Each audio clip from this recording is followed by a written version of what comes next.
Baik saudara-saudara, pada malam hari ini kita adalah acara spesial Kutahu yang Kupercaya, karena malam hari ini ada dua orang hamba Tuhan yang hadir di studio untuk bersama-sama dengan saya untuk menjawab pertanyaan saudara-saudara, dan ada Pendeta Daniel Tanusa Putra dari Malang bersama-sama dengan istri. Selamat malam Bapak dan Ibu. Selamat malam.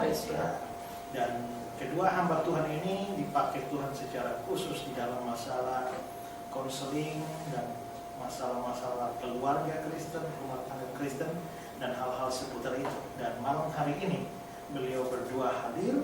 Beliau adalah dosen di Seminari Alkitab Asia Tenggara Malang dalam kunjungan pelayan ke Kubang. Dan karena itu pada malam hari ini tidak seperti biasa pertanyaan kita menjawab pertanyaan apa saja yang masuk. Tapi malam hari ini kita akan spesial khusus untuk membicarakan masalah-masalah yang berkaitan dengan keluarga Kristen atau rumah tangga Kristen, atau juga terkait juga dengan masalah mungkin masalah muda-mudi di dalam menjalin hubungan dengan lawan jenis yang akan mengarah kepada kehidupan berumah tangga. Dan kita akan menjawab pertanyaan-pertanyaan seputar itu. Dan apabila Anda mau mengajukan pertanyaan, diharapkan memberikan pertanyaan seputar itu. Dan pertanyaan-pertanyaan yang tidak relevan kita akan pending untuk minggu yang akan datang.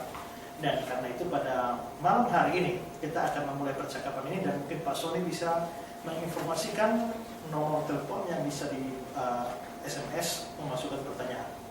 Ya, baik. Untuk pendengar yang ingin bergabung malam hari ini menyampaikan pertanyaan-pertanyaan, dapat disampaikan di line SMS di 081338271444. Sekali lagi di 081338271444. Pertanyaan-pertanyaan yang disampaikan malam hari ini adalah pertanyaan-pertanyaan seputar keluarga Kristen, ya, atau rumah tangga Kristen, atau juga hubungan antara pemuda-pemudi dengan lawan jenis untuk mengarah kepada kehidupan berumah tangga. Ya. Baik, kita akan memulai sambil menunggu pertanyaan yang masuk. Kita akan memulai percakapan kita, Pak Daniel dan Ibu. Kita tahu bahwa saya pernah membaca satu artikel yang mengatakan bahwa bencana paling besar di dunia ini bukan bom atom, bukan bom nuklir, tapi bencana paling besar adalah rusaknya rumah tangga Kristen, di mana rumah tangga Kristen tidak berfungsi sebagaimana yang Tuhan kehendaki. Nah, mungkin di sini mohon diberikan penjelasan firman Tuhan. Sebenarnya apa sih tujuan Tuhan membentuk lembaga rumah tangga, dan bagaimana sehingga rumah tangga itu bisa mencapai apa yang Tuhan kehendaki? Menarik sekali dalam penciptaan, tentunya dalam Kejadian pasal yang kedua, sebelum manusia jatuh ke dalam dosa, Allah menciptakan pernikahan merupakan sesuatu hubungan yang begitu intim dari dua insan, yaitu pria dan wanita, yang kesatuan inilah sebetulnya yang merupakan satu gambaran juga relasi antara Allah dengan umatnya. Sehingga dari lembaran pertama Alkitab sampai boleh dikatakan melalui Wahyu itu sendiri diceritakan bagaimana keintiman Allah dengan umatnya. Oleh sebab itu satu bentuk tempat yang begitu kudus untuk pembentukan manusia melalui pernikahan, institusi pernikahan ini, yang Tuhan juga ingin mendemonstrasikan betapa inginnya Allah dekat dengan manusia sebagai pencipta kita, yang juga ingin dekat dengan penciptanya, yang bisa meresponi akan panggilan Tuhan, mendengarkan suara Tuhan. Dan Tuhan ingin demonstrasikan sebetulnya melalui bentuk pernikahan ini. Apakah dengan begitu seharusnya orang melihat satu rumah tangga Kristen, orang bisa menjadi lebih mengenal Allah? Ya, seharusnya betul-betul kehadiran pasangan suami istri inilah yang sebetulnya ingin merupakan satu bentuk panggilan bagi mereka untuk menjadi saksi di tengah dunia ini, bahwa mereka pernikahan dengan dasar terdiri dari seorang pria dan wanita, bukan satu pria dengan pria, wanita dengan wanita, atau satu pria dengan dua wanita, atau satu pria dengan, atau satu wanita dengan beberapa pria. Jelas sekali didesain oleh Allah sebelum manusia jatuh ke dalam dosa, bahwa pernikahan inilah yang Tuhan kehendaki. Yang dalam kekudusan tadilah sebetulnya pernikahan ini Tuhan ingin membuktikan, mendemonstrasikan di depan dunia ini. hal-hal apa saja yang kita bisa kenal dari Allah ketika kita melihat satu rumah tangga Kristen? Misal kita tahu juga bahwa misalnya melalui rumah tangga Kristen kita kenal Allah. Secara spesifik, hal apa saja dari Allah yang bisa kita lihat di dalam pernikahan? Satu tentunya pertama dari Kejadian pasal yang kedua ayat 24, di mana keduanya menjadi satu, di mana mereka meninggalkan, seorang pria akan meninggalkan ayah dan ibunya dan bersatu dengan istrinya. Dia meninggalkan kemudian bersatu dengan istrinya. Keduanya ini menjadi satu, menunjukkan satu kesatuan tadi di dalam kesaksian kehidupannya. Kemudian mereka tentunya prokreasi, mendidik, melahirkan anak, keturunan, sehingga anak-anaknya itu pun boleh dididik dalam kekristenan. Kehidupan kekudusan sebagai suami istri inilah sebenarnya ingin menampilkan relasi manusia dengan Allah, keeksklusifan tadi, di mana Tuhan ini sebagai pencipta merindukan melalui kedatangan Yesus Kristus ke dalam dunia ini, betapa kita manusia bisa intim dekat dengan Allah, yang digambarkan dengan relasi suami dan istri tersebut. Tentunya kesaksian mereka sebagai suami istri yang tahu tujuan di dalam pernikahan ini untuk apa? Itu untuk memuliakan Tuhan. Konkret memuliakan Tuhan melalui kesaksian kehidupan kesehariannya dan di dalam perkataan maupun perbuatan mereka. Nah, kalau kita melihat secara empiris di dalam diri kita masa kini, terlalu banyak kehidupan rumah tangga Kristen yang jauh dari tujuan itu. Nah, menurut Pak Pendeta atau Ibu, kira-kira apa yang menjadi masalah sampai nyaris kita tidak mendapati keluarga Kristen yang bisa memenuhi tujuan penciptaan keluarga itu? Apa sih penyebabnya? Masalah utamanya adalah bahwa kita semua jatuh dalam dosa. Dan dosa tadi itu membuat kita lebih cenderung untuk mementingkan diri sendiri, mau coba menguasai atau mengontrol pasangan atau yang keluarga, menjadi perannya yang tidak jelas. Mungkin suaminya yang dari Alkitabnya diminta untuk dia jadi kepala keluarga,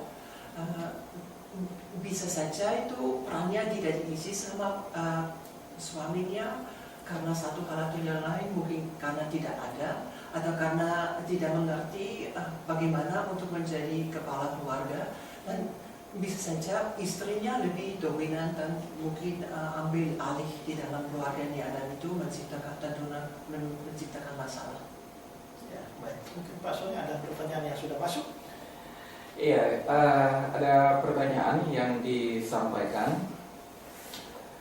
Bagaimana tanggapan Bapak jika ada gereja yang memberkati pernikahan di mana pria dan wanita telah berhubungan intim sebelumnya? Mohon penjelasan dari Rose di Epura. Ya, seringkali terjadi Pak Daniel dan Ibu bahwa terjadi kehamilan di luar nikah, lalu menjadi pemikiran apakah gereja mesti memberkati orang-orang seperti ini. Nah, seringkali juga diberikan aturan kalau misalnya terjadi kehamilan sebelum pernikahan, maka tidak boleh diberkati di gedung gereja, tapi diberkati di rumah misalnya. Nah, atau bahkan ada gereja yang menolak pemberkatan sama sekali. Nah, ini bagaimana menurut Pak Daniel nanti? Satu hal bagi saya tentang pemberkatan itu, sebetulnya gereja tidak berhak menolak untuk seorang pun tidak diberkati kalau seorang menantikan mereka. Tetapi proses sampai mereka menyadari akan peristiwa yang telah terjadi tadi, pastoral, bimbingan pastoral ini yang dibutuhkan.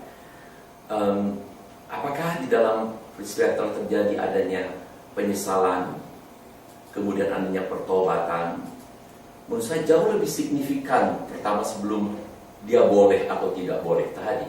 Bagaimana kita membimbing pasangan ini dalam pernikahan tadi? Apakah juga pasangan ini siap untuk menikah?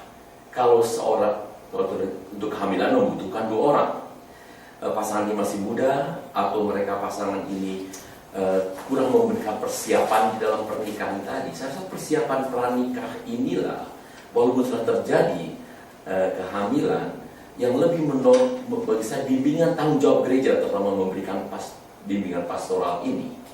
Terlepas nanti teknisnya, apakah dia akan diberkati gereja atau akan hanya diberkati di rumah. itu hanya hari-hanya pernikahan. Tapi bimbingan berapa jauh mereka bisa menyadari akan peristiwa yang tak terjadi ini dan bagaimana mereka merencanakan pernikahan ke depan, atau mungkin mereka tidak siap untuk menikah walaupun salah satu sudah hamil. Apakah kita? Kami di dalam konseling seringkali menemukan bahwa pasangan yang memang tidak direncanakan untuk si wanita jadi hamil, dan mereka seringkali di dalam keluarga pun masing-masing itu banyak masalah yang mereka harus hadapi, banyak tekanan. Dan di dalam bimbingan tadi kami ingin untuk mereka betul-betul bisa bukan secara fisik hanya menjadi satu, tapi justru untuk mereka bisa membangun satu relasi atas juga pendekatan secara emosional, secara spiritual, supaya mereka bersama-sama bisa membangun satu keluarga yang kuat, bukan dari awalnya sudah goyang. Dan itu tentunya sesuatu yang tidak gampang untuk diciptakan, karena biasanya itu harus menikah, itu sesuatu yang cepat harus dilakukan, dan seringkali dari keluarga masing-masing juga ada yang ikut serta untuk menciptakan untuk merencanakan pernikahan secepat mungkin, supaya tidak harus lebih baru daripada sudah yang dialaminya dari mereka masing-masing. So, bagi kami di dalam konseling, pentingnya untuk dari awalnya yang susah bisa menjadi satu rumah tangga yang bisa dalam skala masalah percaya kepada Tuhan dan bisa membangun satu pernikahan dan keluarga yang kuat. Artinya bahwa yang seringkali terjadi di Kupang maupun juga NTT kebanyakan adalah apabila sudah terjadi seorang perempuan hamil sebelum nikah, maka pihak orang tua itu mewajibkan si laki-laki bertanggung jawab, dan itu berarti harus menikah. Tapi melalui penjelasan Pak dan Ibu, artinya itu tidak harus. Kalau misalnya dia tidak cukup siap untuk itu, maka tidak harus dilakukan pernikahan. Memang nggak bisa mengubah kebudayaan. Kalau siap nggak siap, sepertinya satu keharusan harus menikah. Tapi bagaimana kita mendukung proses tadi untuk mereka sesiap mungkin untuk membangun satu keluarga yang sehat. Dan tanpa pertolongan dari luar, tidak dengan sendiri mereka karena menikah pasti akan. Nah, karena itu dukungan mungkin dari gereja amat sangat penting, dan bagaimana kita melakukannya dengan mereka merasa bersalah, merasa malu, proses itu tidak gampang. Bagi saya penting juga, andai kata saya masih memimpi ada gereja yang bisa mengizinkan pemberkatan di gereja, tapi dengan persyaratan mereka harus mengaku menyesali di depan gereja, di depan jemaat, bahwa hal itu mereka sudah lakukan, tapi mereka mengakui sebagai suatu dosa, tapi mereka ingin mendapatkan berkat melalui pemberkatan ini. Menurut saya kalau gereja memberikan ruang kasih karunia tadi, bukan berarti menganggap enteng tentang pernikahan ataupun tidak jadi masalah mau menikah sebelum hamil, sebelum menikah, tapi untuk menunjukkan di sini ada kasih karunia yang bisa merangkul mereka, untuk mereka tetap bisa diberkati, tapi dengan penyesalan, pengakuan, dan pertobatan. Kami melihat tidak sedikit pasangan yang betul-betul diterima di gereja dan berkembang di dalam pernikahan mereka dan bertumbuh dengan baik. Ya, saya kira menarik. Ya, sesuatu ini jadi di satu sisi bahwa ada ketegasan dan juga pelayanan sebelum itu terhadap pasangan yang sudah hamil, tapi juga ada kasih karunia yang tetap memberikan tempat mereka sehingga tidak merasa terasing dan terbuang di dalam gereja. Ya. Oke, Pak Sony, ada pertanyaan yang lain? Iya, untuk pendengar yang malam hari ini ingin menyampaikan pertanyaan, sekali lagi ada sedikit persoalan sehingga tidak bisa SMS-nya terbaca di 081338271444, dan karena itu bisa menyampaikan pertanyaan via SMS di 0852 377 951 85. Sekali lagi 0852 377 951 85 untuk pertanyaan-pertanyaan seputar keluarga dan juga untuk pemuda dan pemudi yang ingin bertanya. Pertanyaan yang baru sempat terbaca adalah pertanyaan dari tim di Webogo yang ingin bertanya, bagaimana menghadapi mertua jahat dan suka memarahi saya. Tapi sebelum Bapak menjawab, ini kembali saya informasikan untuk pendengar yang ingin bergabung dan menyampaikan pertanyaan, sekali lagi bisa disampaikan di 0852 377 95185. Bagaimana menghadapi mertua yang jahat dan suka memarahi dari tim di Webogo. Ya, sebagai satu pernikahan tadi di mana terdiri dari pria dan wanita sebagai suami dan istri, penting dalam hal ini, saya tidak tahu apakah ini yang jadi pria atau wanita, tapi perlu mendekat sebagai suami dan istri untuk menghadapi mertua. Seringkali anak ada di antara mertua dengan istri atau dengan suami dalam hal ini. Bagaimana sebagai suami bisa menjadi satu kesatuan dalam menghadapi mertua, ini menurut saya penting sekali. Tetap dasarnya kita harus menghormati orang tua, termasuk mertua kita. Kita tidak bisa mengubah mertua kita, tapi sikap kita terhadap mertua kita bisa menatanya. Dan dalam hal ini penting sebagai suami dan istri mendekat satu dengan yang lain, dan sehingga tidak terjepit anak di antara mertua atau mama dalam hal ini dengan pasangan kita. Situasi yang digambarkan dari memang sering terjadi dan tidak gampang untuk mengatasinya, karena kalau kita tinggal juga satu rumah itu jadi tambah sulit, karena kalau ada dua wanita dan satu dapur menjadi masalah. Nah, bagaimana saya nanti sebagai istri mungkin menceritakan kepada suami saya, dan mama juga ceritakan kepada anak laki ini, yang masalahnya anak laki ini terjepit di tengah-tengah. Dan kalau kita baru menikah, yang lebih dikenal lama adalah mama, dan itu mama yang harus dihormati, dan dia harapkan seringkali istrinya bisa menyesuaikan diri dengan mama. Tadi pendengar mengatakan si mertua itu orang yang jahat, artinya dia merasa tersiksa di dalam situasi di mana mereka ada.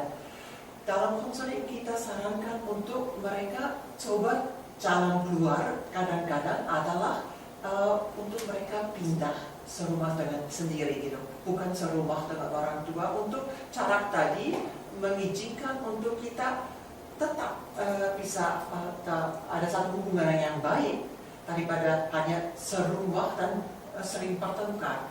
Tapi untuk suaminya bisa memisahkan dari mama di dalam pengertian betul bersatu dengan istri, satu langkah yang amat sangat penting. Dan seringkali mama ya dekat dengan anak laki, dan kadang-kadang ya dekat dengan anak perempuan persisnya. So bagaimana kita sebagai orang tua mengizinkan anak untuk bersatu dengan pasangannya, dan tidak menahan anaknya seperti aku masih membutuh anak ini untuk diri saya sendiri. Untuk para mertua ya. Ya. Mungkin bagaimana supaya bisa terjadi relasi, misalnya seperti Ruth dan Naomi, ya mungkin apakah hal itu mustahil sekarang karena melihat sampai ada orang berkata bahwa wanita paling bahagia di dunia itu adalah Hawa kalau tidak punya ibu mertua. Yang mungkin dari pendengar tadi yang mengatakan dia terluka dengan sifatnya dari mertua, ini bagian dari pendengar tadi itu adalah untuk mengampuni orangnya. Nah, kalau Alkitab jelasnya nggak ada kecualian, tapi kita harus mengampuni siapa saja. Seperti Kristus mengampuni kita, kita harus mengampuni orang lain. Artinya tuntutan tadi seharusnya ibu mertua saya seharusnya berubah untuk mengasihi saya, menerima saya. Itu nggak alasan untuk saya nanti sampai dia sudah baik baru saya mengampuni. Tapi sekarang ini untuk mengampuni, kadang-kadang kita yang bisa coba untuk malah mengasihi ibu mertua yang mungkin sifatnya sulit, tapi dengan kita berdoa meminta kepada Tuhan, apa yang saya bisa lakukan untuk menunjukkan bahwa seperti Kristus mengasihi kita, untuk mengasihi orang yang dalam pikiran kita mungkin gak layak. Hanya dengan pertolongan Tuhan, tapi itu paling sedikit kita harus coba setiap hari bagi kita bangun untuk minta pertolongan Tuhan untuk bisa menunjukkan saya mau melakukan yang mungkin malah tidak diharapkan sama mertua, untuk melakukan yang hal yang sulit bagi kita. Karena kita gampang mengasihi kalau orang lain mengasihi kita, sulitnya kalau tidak. Dan perlu diingat kalau kita menikah di dalam budaya kolektif di Indonesia ini, kalau kita menikah dengan pasangan kita berarti kita menikahi keluarganya. Untuk belajar mengasihi bukan hanya suami atau istri, dalam hal ini bagaimana mengasihi keluarga besar ini pun, itu suatu tahapan berikutnya untuk kita bisa bertumbuh di dalam kasih tadi dan pengampunan tadi. Ya kalau kadang-kadang kami mengundang seluruh keluarga untuk datang. Artinya papa mama malah dari dua belah pihak kita undang untuk kami mencoba mencari solusi untuk situasi yang begitu sulit adanya. Sebagai orang yang netral, karena kami yang dari luar, untuk mereka datang, untuk kami bisa izinkan mereka saling juga mendengar dengan baik. Kenapa ibu mertua merasa cengkeh mungkin dengan si menantu, atau gimana, apa yang membuat susah hati si ibu ini ya, menantu, dan saling mendengar kadang-kadang bisa malah memecah masalahnya yang dulu karena kita sudah nggak bisa bicara gitu, dan hati yang penuh kepahitan atau luka itu juga susah untuk keluar dari sikap seperti ini. Kadang-kadang untuk kita ketemu bersama-sama untuk saling mendengar dan untuk mencari solusi bersama. Artinya pihak ketiga yang mungkin netral harus adanya, bukan dari keluarga sendiri akan lebih sulit, tapi dari luar yang kami bisa akui sebagai orang ketiga yang bisa menolong kita untuk mencari solusi untuk situasi seperti ini. Oke, baik, menarik. Baik, kita lanjutkan ke pertanyaan karena ada beberapa pertanyaan lumayan banyak ini. Berikutnya dari tadi disebutkan namanya. Selamat malam Pak Pendeta, Rani ternyata. Rani ingin bertanya bagaimana mencari pasangan yang takut akan Tuhan. Karena saya ingin pasangan saya adalah orang yang takut akan Tuhan. Terima kasih. sebelum kita mungkin mencari pasangan yang takut akan Tuhan, kita perlu bertanya pada diri kita sendiri, apakah saya takut akan Tuhan? Artinya saya takut akan Tuhan berarti Tuhan segala-galanya dalam hidup saya, dan Dia yang memuaskan hidup saya. Seringkali kalau kita mencari pasangan, kita inginkan pasangan yang dapat mengisi kekosongan kita. Kalau kita sendiri sudah dipuaskan oleh Tuhan, dan kita mulai berdoa kepada Tuhan, biasanya yang sering terjadi ketika kita mencari pasangan, lalu kita berkonsentrasi pada pasangan tersebut sehingga dia seolah-olah yang mengisi hidup saya. Dan kalau itu tidak dilanjutkan pacaran tadi atau relasi tadi, akhirnya putus kita dengan kekecewaan. Nah, kita harus sekarang memulai tahapnya bukan fokusnya kepada pasangan, tapi fokusnya akan takut akan Tuhan tadi. Bahwa Tuhan, kalau saya mengasihi Tuhan, maka Dia pun akan memberikan pasangan kepada saya tepat pada waktunya, bukan the second best, tapi the best. Artinya kalau saya berkonsentrasi kepada Tuhan, saya mulai belajar untuk mencintai Tuhan. Dan ketika saya bertemu dengan seseorang, belajar untuk mengungkapkan kasih itu kepada dia.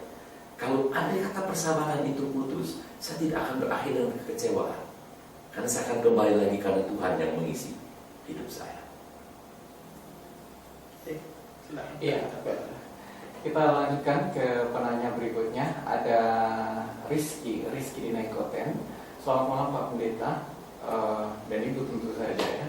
Saya ingin meminta pendapat Bapak jika seorang anak tidak mau ke gereja karena alasan dia tidak punya persiapan hati untuk dengar firman Tuhan. Kemudian orang tuanya marah karena jawabannya seperti itu ketika orang tuanya menyuruh dia ke gereja. Menurut Bapak anak ini harus pergi karena terpaksa dimarahi orang tuanya atau bagaimana Pak? Mohon penjelasan. Itu tentunya satu situasi yang sulit untuk orang tuanya, karena pengertian kita kalau dia tidak mau ke gereja, artinya hatinya jauh dari Tuhan. Dan bagi kita yang mencintai Tuhan, melihat anak kita tidak ada kerinduan yang sama, amat sangat sulit untuk menerima hal tersebut. Saya sendiri sebagai orang tua merasa yang pertama yang saya ingin lakukan memang reaksi emosional yang pasti keluar gitu. Oh kenapa? Kok kamu seperti ini? Tapi reaksi kedua seharusnya untuk kita berlutut dan mulai berdoa. Berdoa bagi anak ini yang rupanya ada sesuatu yang terjadi yang membuat dia tidak ingin ke gereja. Dan untuk meminta Roh Kudus mulai bekerja di dalam hatinya, memberikan kepada dia satu kerinduan. Tapi juga bekerja di dalam hati saya supaya saya bisa dekat dengan anak saya untuk mau mendengar apa masalahnya. Kenapa kamu sekarang merasa seperti ini? Daripada marah dan coba memaksa, tapi coba berduduk bersama dengan anak dan mau mendengar apa yang merupakan masalahnya, supaya kita bisa menolong anak dari masalah keluarnya, dari masalah apa itu ketidakpercayaan atau ada masalah relasi dengan temannya atau apa saja, untuk kami bisa bantu dari situ. Baik, kita lanjutkan ke penanya berikutnya. Shalom, saya seorang perempuan yang mempunyai kepribadian yang sangat tertutup. Dalam perjalanan hidup, saya merasa beban masalah yang saya alami terlalu berat. Dalam hal ini, saya terkadang spontan mengeluarkan emosi saya ketika saya merasa tidak bisa menahan diri. Mohon penguatan dari Bapak dan Ibu, bagaimana seharusnya saya? Terima kasih. Terima kasih untuk pertanyaan ini. Mungkin saudara tidak sendirian di dalam situasi seperti ini. Orang yang lebih tertutup tidak gampang bisa menceritakan kepada orang lain. Tentunya bisa merasa nggak ada outlet, nggak ada kesempatan untuk kami bisa sharing kepada orang lain, atau malah ya orang lain bisa ada satu persamaan yang saya nggak bisa ikut. Saya ingin dorong saudara untuk mencari seseorang teman yang bisa dipercayai. Mungkin orang yang lebih ekstrovert, yang punya temannya banyak, tapi saudara mungkin hanya satu. Coba untuk mendekati seseorang yang saudara merasa cukup aman dari dia, dan mungkin mulai ceritakan sedikit untuk coba mencari tahu apakah ini dia siap untuk mendengar saya, dan dari situ bisa mengembangkan satu relasi yang bisa menolong saudara, di mana saudara bisa membukakan hal yang positif, tapi juga hal yang mungkin membuat hidup saudara sulit, dan kami bisa berdoa bersama-sama, atau saya bisa minta tolong doakan saya lagi sulit, saya tidak harus merasakan sendirian lagi.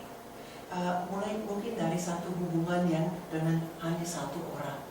Saya menyarankan untuk membaca Mazmur. Dalam Mazmur banyak sekali mengekspresikan perasaan, karena Mazmur adalah anatomi daripada emosi yang terjadi. Dengan saya berusaha memberi nama tekanan-tekanan perasaan emosi tadi, melalui saya berbicara kepada Tuhan karena mewakili melalui membaca Mazmur, itu sangat terapeutik sekali, menolong kita untuk bisa memulihkan dalam emosi-emosi yang tertekan. Ya, kita lanjutkan ke penanya berikutnya. Penanya berikutnya Vicky di Wali Kota. Kayaknya ini bertanya kepada Bapak. Selamat malam, menurut Pak Daniel, apa itu pacaran? Bagaimana pacaran semestinya berlangsung? Dalam tahap seperti apa seorang boleh pacaran? Mungkin juga Ibu bisa menyampaikan jawaban tambahan. Pacaran pertama bagi saya proses pengenalan diri saya sendiri dan pengenalan juga lawan jenis. Berkenalan pacaran di dalam pacaran kekristiani sebaiknya tidak eksklusif, lebih dalam bentuk public dating, dalam pengertian saya berusaha memperhatikan seorang yang saya tertarik, dan dia tertarik pada saya dalam sikapnya terhadap lawan jenis, terhadap sejenis, bagaimana dia bereaksi terhadap sesuatu, untuk saya bisa mulai melihat nilai-nilai dari kehidupannya. Seringkali pacaran yang terjadi saat ini adalah sangat fisikal, langsung dimulai dengan begitu dekatnya secara fisik.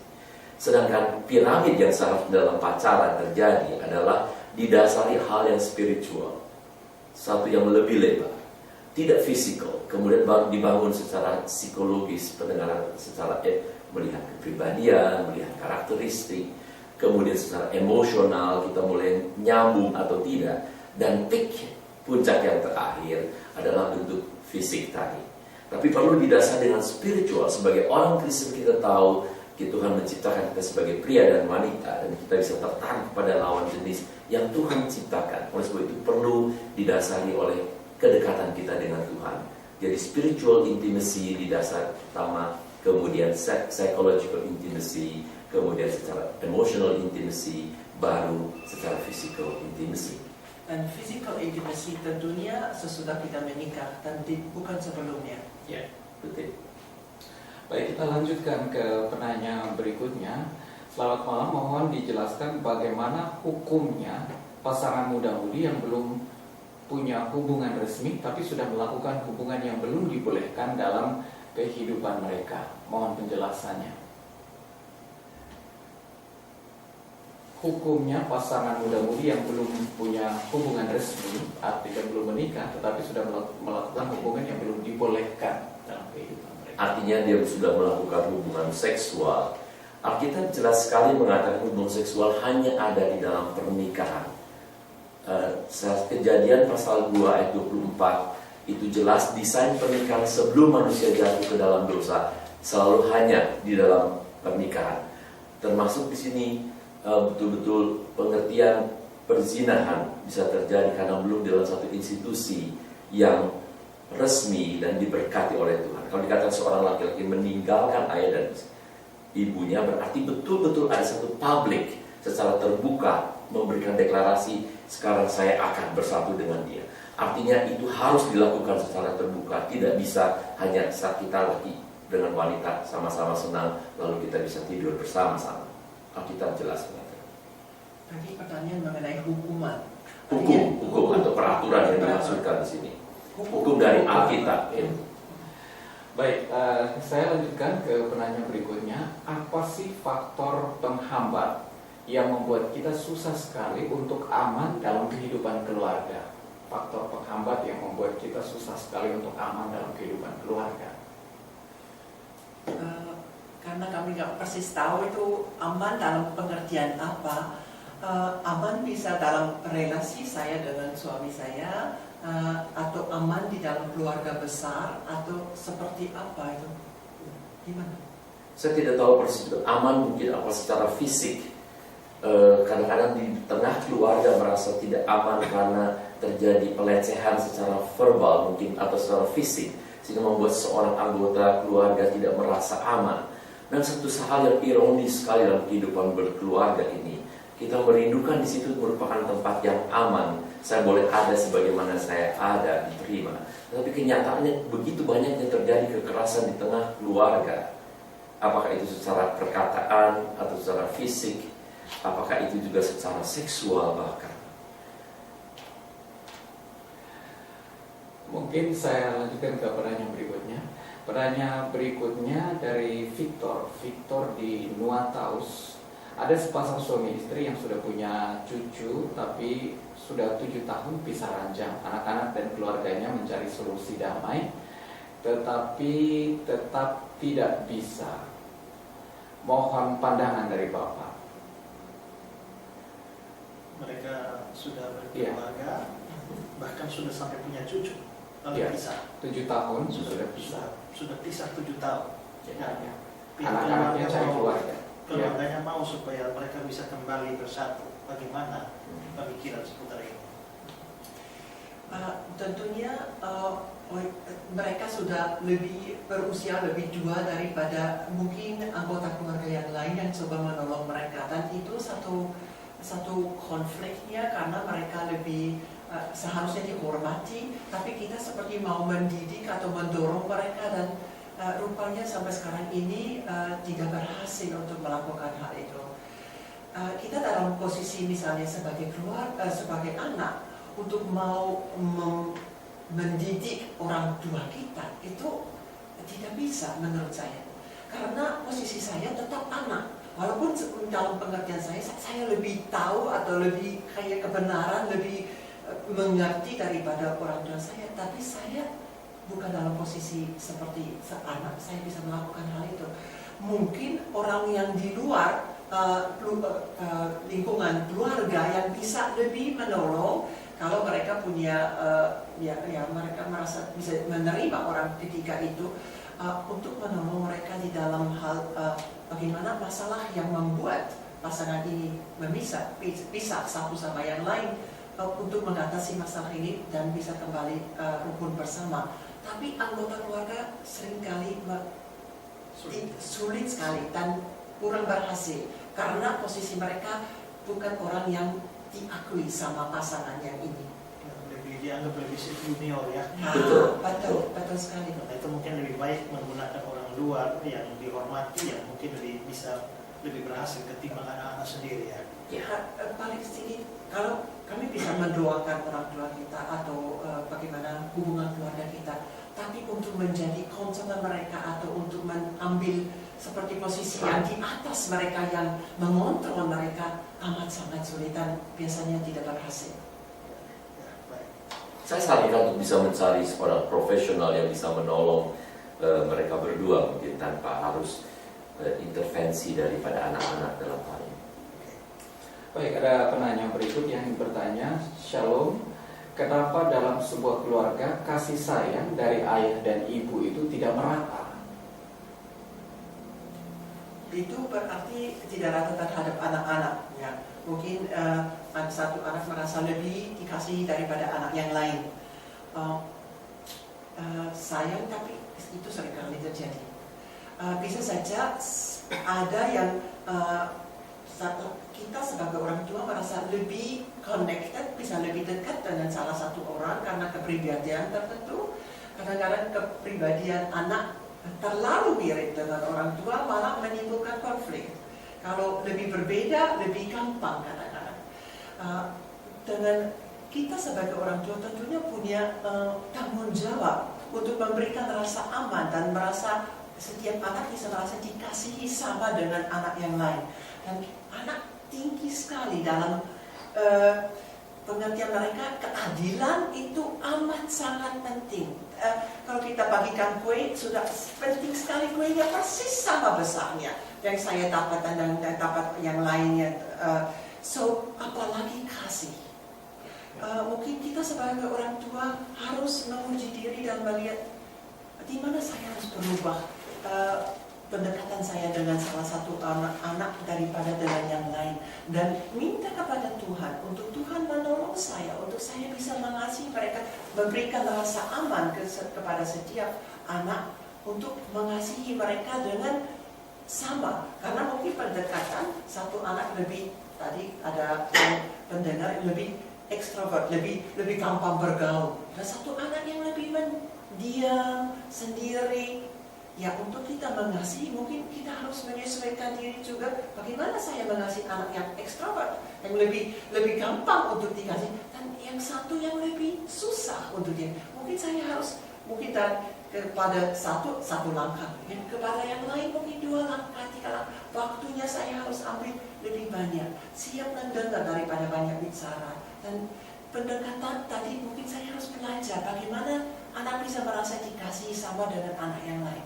Perlu mungkin dari orang tua untuk mendekat satu dengan yang lain untuk mengkomunikasikannya, supaya mereka sadar kecenderungan untuk tertarik pada salah satu tadi, untuk diungkapkan apa sebabnya, dan kemudian mulai belajar silang untuk mungkin kalau saya tertarik pada anak yang pertama lebih dekat daripada yang kedua, saya harus dengan sengaja mencari waktu untuk dengan anak yang kedua secara khusus untuk hanya dengan dia berdua, untuk pergi makan berdua, pergi untuk bermain bersama dengan dia, untuk dengan sengaja tadi, supaya saya juga tahu saya ingin secara sadar untuk melawan akan kecenderungan yang ada pada saya.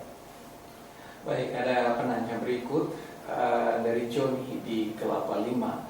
Joni di Kelapa Lima ingin bertanya, saya seorang pemuda yang menjalin hubungan pacaran dengan seseorang, dan kami saling mencintai, tetapi ayah saya tidak mau dengan alasan bahwa kami memiliki perbedaan. bagaimana saya menyikapi sikap ayah saya ini. Jadi ayahnya melarang karena dia punya perbedaan dengan orang lain, dengan calonnya itu. Pertama penting, ayah kita tahu persis sepertinya bagaimana keadaan saya dan pasangan yang seperti apa yang cocok. Jangan dianggap enteng masukannya secara empirik tadi. Kalau saya ingin mendapatkan doa restu dari orang tua, perlu mungkin saya siap untuk menanti. Kalau saya sebagai orang Kristen, saya akan berdoa kepada Tuhan supaya Tuhan bisa mengubah hati ayah saya, atau mengubah hati saya juga. Kalau saya lihat, toh mulai dengan mata saya terbuka melihat ternyata toh apa yang dikatakan oleh ayah saya itu benar. Jangan memaksakan dalam hal ini, karena kemungkinan saya harus rela bisa lepas hubungan dengan ayah dan ibu kita. Sedangkan pacaran, kalau kita ingin naikkan tingkat kepada yang lebih serius, pertunangan dan pernikahan, kita ingin mendapatkan doa restu dan berkat daripada mereka. Kita tidak mau kehilangan mereka. Kalau terjadi sesuatu dalam pernikahan kita nanti, andai kata sesuatu, dia akan mengatakan, saya sudah katakan itu kepadamu sebelumnya. Artinya perlu selalu dipertimbangkan, walaupun mungkin kritikannya 0,0 sekian persen yang ketidaksetujuannya, dan bawa itu kepada dalam Tuhan di dalam doa, karena Tuhan yang mengetahui. Jadi buka mata lebar-lebar, mungkin apakah betul perbedaan tadi membuat jadi satu bahan pertimbangan yang harus dipikirkan. Ya, penanya berikutnya ada C-Sri di bawah ini yang ingin bertanya, bagaimana cara untuk mengatasi seorang cowok yang keras kepala dalam masa-masa pacaran? Kalau sekarang di dalam masa pacaran kita sudah menemukan satu sikap di dalam diri teman kita ini yang mempersulit hubungan kita, itu tentunya satu bahan pertimbangan. Jangan anggap sepele atau anggap nanti saya mengubah dia untuk menjadi mungkin lebih lembut atau lebih mau ikut saya atau gimana. Kalau dia sekarang dalam katakan tadi itu keras kepala, artinya ya seperti tadi Pak Daniel bilang, buka mata lebar-lebar. Ini waktunya untuk memuji. Ini waktunya untuk kalau saya kenal dengan seseorang yang saya merasa ada hal yang saya nggak bisa terima, ini waktunya untuk bilang, ini mungkin itu bukan orang yang cocok bagi saya. Atau kalau ada mungkin masukan dari orang tua, kalau papa mama seperti ini, dari dengan pengalaman papa mama tentunya jauh lebih banyak daripada saya yang masih muda. Menurut papa mama, apakah ini bagaimana bisa dalam waktu tertentu itu bisa kita atasi atau enggak? Tapi kalau karakteristik yang sudah ada dibentuk sedemikian rupa, kita nggak akan mengubah pasangan kita. Dan setiap kita mau diterima apa adanya. Kalau saya menemukan sesuatu yang menurut saya tidak benar, ini waktunya untuk bilang, saya mungkin harus mundur dan berdoa kepada Tuhan untuk jangan karena ada faktor yang lain saya tutup mata dan nggak mau tahu dan jalan terus, tapi akhirnya menikah. Kalau sudah menikah nggak bisa mundur lagi. Tapi sekarang waktunya untuk menilai apakah ini sesuatu yang terlalu besar supaya kita bisa ambil keputusan jangan teruskan. Ada masukan apa? Ya, waktu kita tertinggal 7 menit dan kita masih punya 15 pertanyaan yang belum terjawab. Ini masih ada yang masuk lagi. Ya, ke pertanyaan berikutnya dari Nona di Naibonat yang bertanya, selamat malam. Ada satu pertanyaan, bagaimana cara menghadapi seorang ibu yang belum bisa menerima menantunya? Terima kasih. Sekali lagi, masalah dengan menantu atau orang baru di dalam keluarga kita, saya merasa sesuatu yang memang tidak mudah. Tapi kalau kita percaya kepada Tuhan, Tuhan bisa menambahkan kasih di dalam hati kita. Di Roma 5 ayat 5 itu dikatakan kasih Allah dicurahkan ke dalam hati kita melalui Roh Kudus. Kasih kita terbatas, ya. Tapi kalian bisa minta dari Tuhan untuk mengisi hati saya dengan kasih Dia. untuk bisa mengasihi orang yang mungkin dari senatural saya susah untuk mengasihi. Itu mungkin dengan pertolongan Tuhan. Baik, saya lanjutkan pertanyaan dari Frederica di Benfui. Saya mengalami permasalahan dan ingin sekali melakukan doa puasa, sedangkan saya sedang menyusui.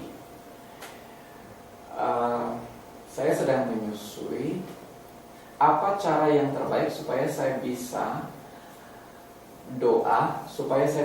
doa puasa? Apa cara yang terbaik? Tentunya kalau kita menyusui ada kebutuhan bukan yang saya, tapi anak kecil yang tergantung kepada minuman tadi itu.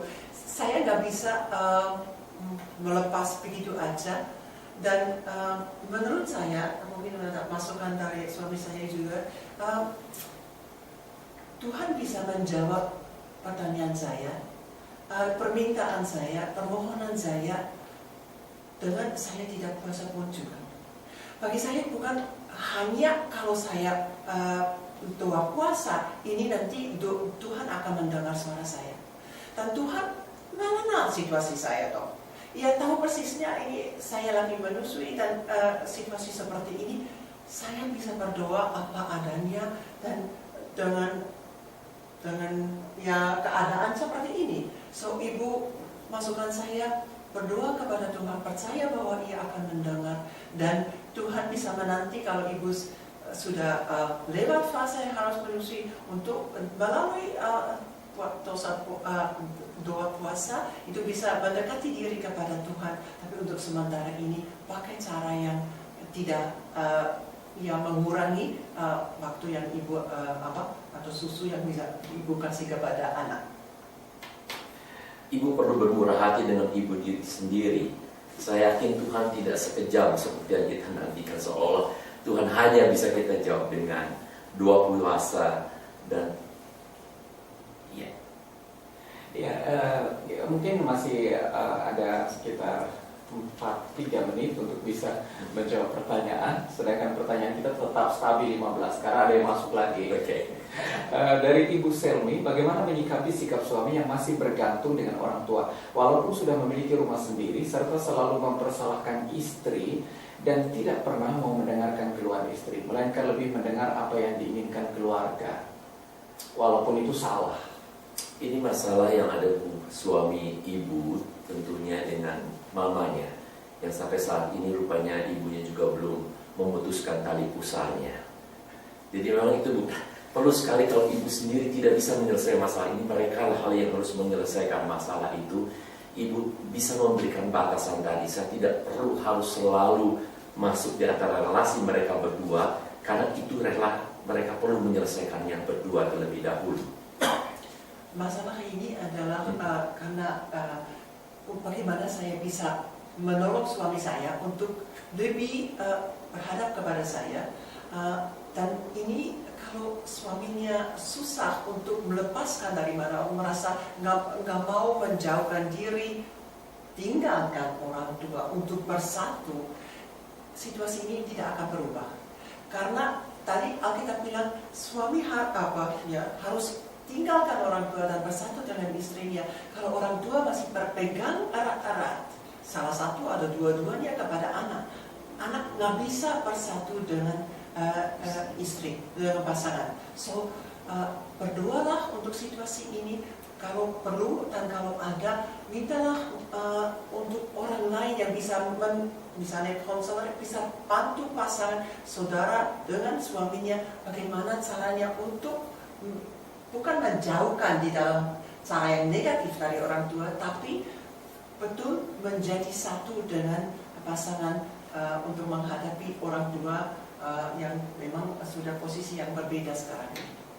Ya, mungkin 1 menit untuk pertanyaan terakhir Pak Pendeta sebelum nanti diakhiri dengan berdoa atau begini saja. Ya. Kita tidak punya cukup waktu lagi. Mungkin Iya. ada pertanyaan terlalu banyak untuk dijawab. Jadi mungkin ada Iya. cara yang Pak Daniel atau Ibu bisa usulkan kira-kira bagaimana kira-kira kalau ada penanya yang ingin bertanya langsung kepada Pak Daniel di luar acara ini, apa cara atau yang melalui apa mereka bisa berhubungan dengan Pak Daniel? kami bisa mungkin melalui SMS 081 80 381 3433. Ya, mungkin sekali lagi. 081 maaf 80 381 3433. Kami akan berikan nanti mungkin alamat email kami supaya bisa juga via email atau per email untuk memberikan pertanyaan yang mungkin kita bisa jawab. Ya, baik, sekali lagi saya ulang nomornya di 081-80-13-13433 081-80-38-13433 dapat menghubungi Bapak-Nya. Pak Pendeta, kita punya waktu yang terbatas dan Ibu untuk ini dan mungkin diakhiri dengan Ya, baik, kita berdoa. Tuhan, terima kasih karena Tuhan boleh pimpin program ini dari awal sampai akhir. Dan banyak pertanyaan sudah dijawab. Biarlah Tuhan berkati kami semua pendengar boleh mempunyai kebijaksanaan dari Tuhan untuk bertindak dan berperilaku sesuai dengan firman. Memberkati kedua hamba-Mu yang telah menjadi saluran berkat bagi kami, dan memberkati juga semua pendengar yang sudah mendengarkan siaran ini. Akhirnya biarlah segala kemuliaan hanya untuk Bapa di surga di dalam nama Yesus Kristus. Kami berdoa. Amin. Amin.